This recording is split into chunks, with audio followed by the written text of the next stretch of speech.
Ms. McNutt, please begin your statement when you're ready.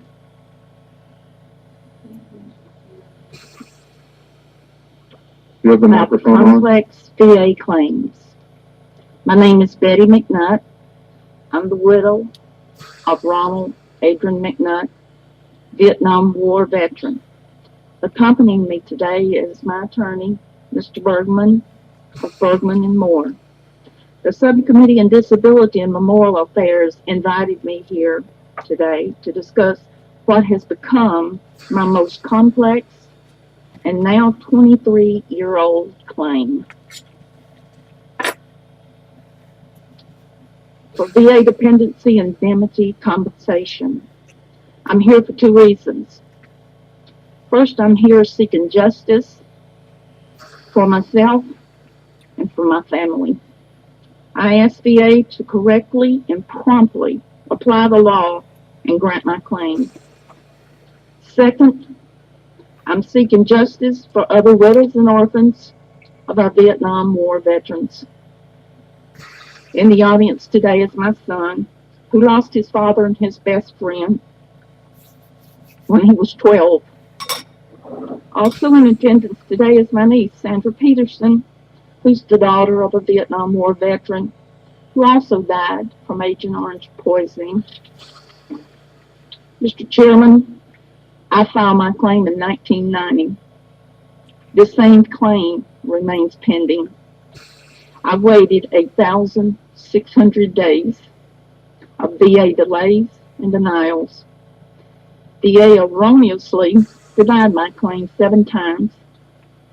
For nearly 12 years, my claim sat idle at VA because VA did not respond to my notice of disagreement.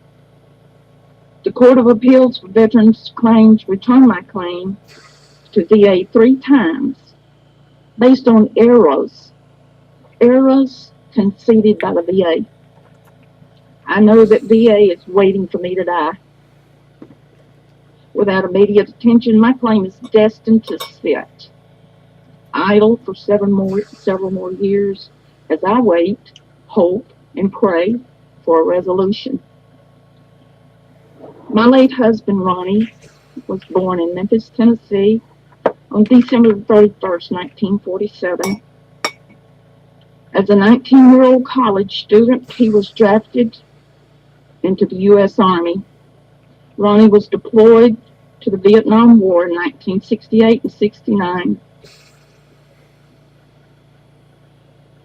On September the 22nd, 1987, at the early age of 39, he died from an aggressive form of cancer, leaving me a widow with a young son. His death came quickly from a cancer that invaded many parts of his body very rapidly. Ronnie died within 5 months. I brought a picture today of my Ronnie because this hearing today is honestly about my Ronnie. He died because of the Vietnam War and his service to his country.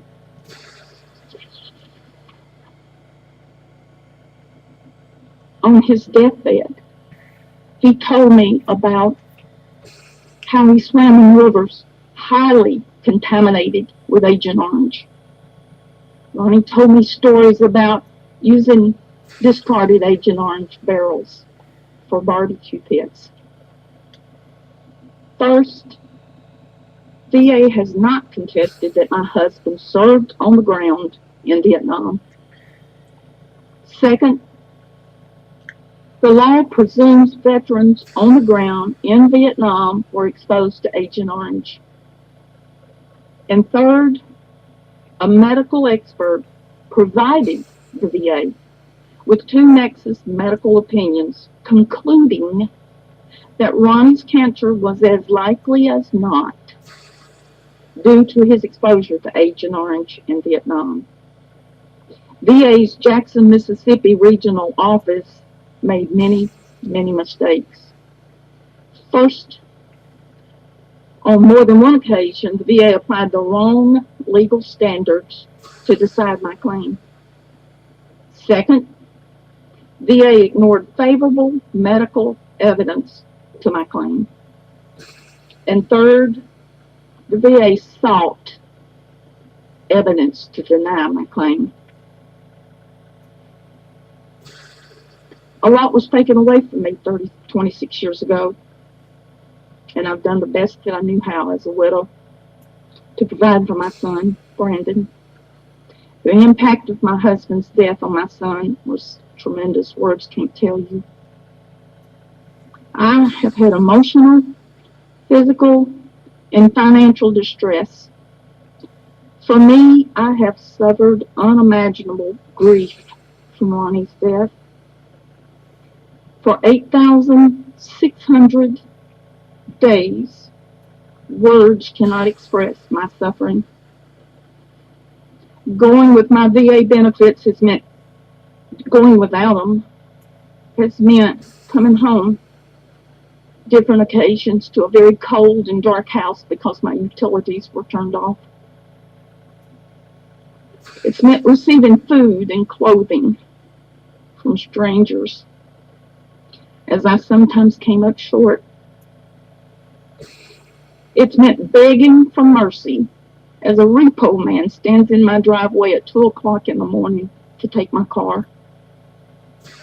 In conclusion, the VA's mistakes and their delays involve more than just me. It's not about just Betty McNutt. There's many Betty McNutts out there. Congress passed a law mandating that VA expeditiously process appeals like mine. However, VA routinely ignores this law. Now's the time for Congress to put teeth into that law so other widows like myself can get accurate and prompt decisions on their VA claims. Mr. Chairman, no one should have to go through that for 8,600 days. Thank you for listening to me.